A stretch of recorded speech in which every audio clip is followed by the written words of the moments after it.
Chapitre 33. Voici les stations des enfants d'Israël, qui sortirent du pays d'Égypte, selon leur corps d'armée, sous la conduite de Moïse et d'Aaron.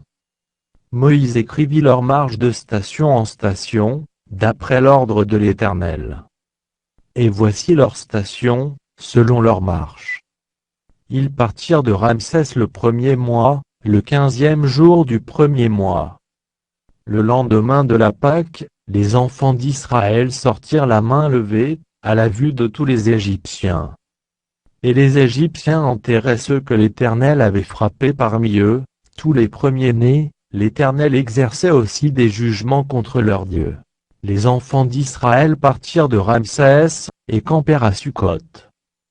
Ils partirent de Sukkot, et campèrent à Étam, qui est à l'extrémité du désert. Ils partirent d'Étam, se détournèrent vers Pi-Hahiroth, vis-à-vis de Baal-Tsephon, et campèrent devant Migdol.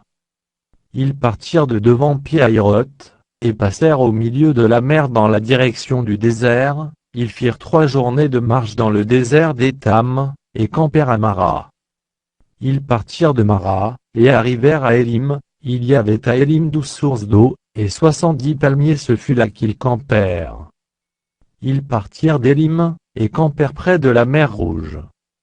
Ils partirent de la mer Rouge, et campèrent dans le désert de Sin. Ils partirent du désert de Sin, et campèrent à Dofka. Ils partirent de Dofka, et campèrent à Alush. Ils partirent d'Alush, et campèrent à Rephidim, où le peuple ne trouva point d'eau à boire. Ils partirent de Rephidim, et campèrent dans le désert de Sinaï.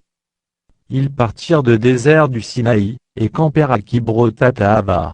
Ils partirent de Kibrot-Hattaava, et campèrent à Hatséroth. Ils partirent d'Hatséroth, et campèrent à Rithma. Ils partirent de Rithma, et campèrent à Rimon-Péret. Ils partirent de Rimon-Péret, et campèrent à Libna.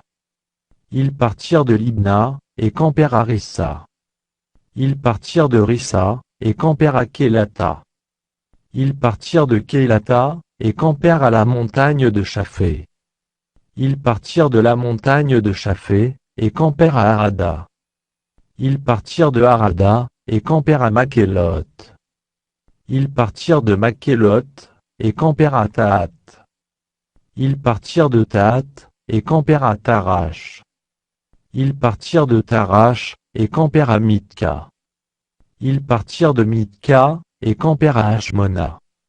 Ils partirent de Hashmona, et campèrent à Moséroth. Ils partirent de Moséroth, et campèrent à Boné-Jaakan. Ils partirent de Boné-Jaakan, et campèrent à Orgidga. Ils partirent d'Orgidga, et campèrent à Jotbata. Ils partirent de Jotbata, et campèrent à Abrona. Ils partirent d'Abrona, et campèrent à Etsion-Gébé. Ils partirent d'Etsion-Gébé, et campèrent dans le désert de Tsins et Kadé. Ils partirent de Kadé, et campèrent à la montagne d'Or, à l'extrémité du pays d'Édom. Le sacrificateur Aaron monta sur la montagne d'Or, suivant l'ordre de l'Éternel, et il y mourut, la 40e année après la sortie des enfants d'Israël du pays d'Égypte, le 5e mois, le premier jour du mois.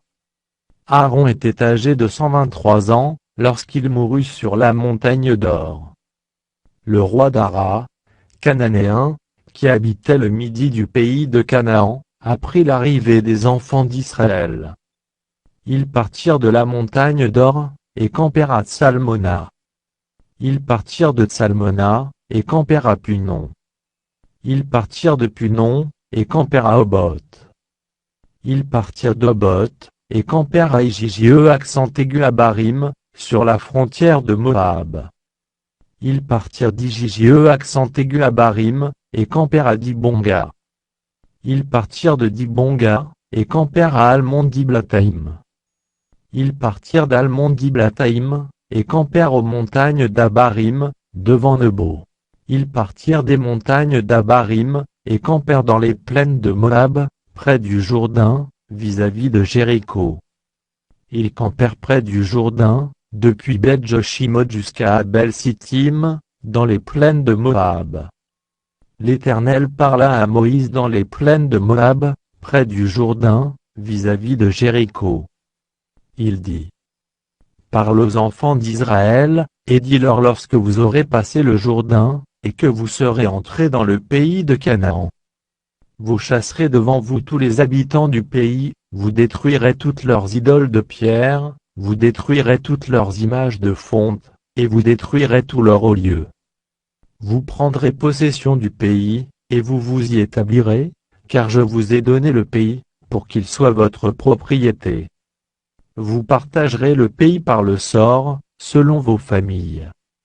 À ceux qui sont en plus grand nombre, vous donnerez une portion plus grande, et à ceux qui sont en plus petit nombre, vous donnerez une portion plus petite. Chacun possédera ce qui lui sera échu par le sort, vous le recevrez en propriété, selon les tribus de vos pères. Mais si vous ne chassez pas devant vous les habitants du pays, ceux d'entre eux que vous laisserez, seront comme des épines dans vos yeux, et des aiguillons dans vos côtés, ils seront vos ennemis dans le pays où vous allez vous établir. Et il arrivera que je vous traiterai, comme j'avais résolu de les traiter.